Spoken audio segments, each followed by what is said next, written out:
Hi Jemima, we've just had a really good seminar which you led, focused around the 6 kind of key issues, propositions in Monkeys with Typewriters. Can you remember what the 6 are, or can we help each other out on that? Well, I hope I know what the 6 are because they're the 6 chapter headings. Yeah. So it's co-creation, passion, learning, openness, listening, and generosity. So those are the 6.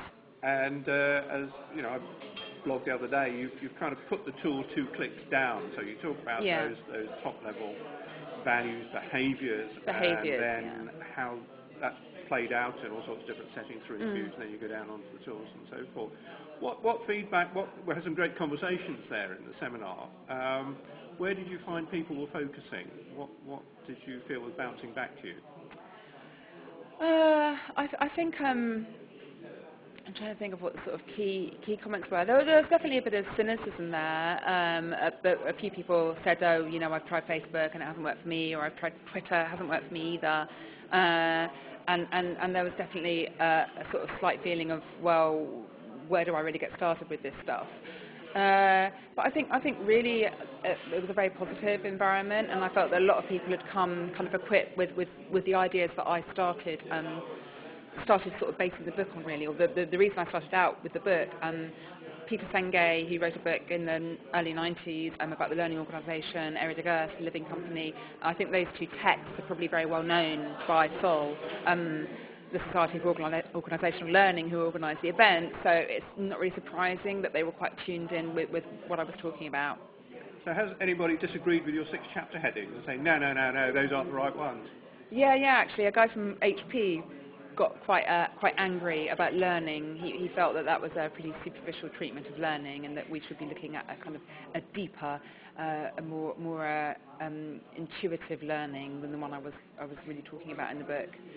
So. And is there anything you now reflect and think, I missed that out, I should have gone for that particular topic?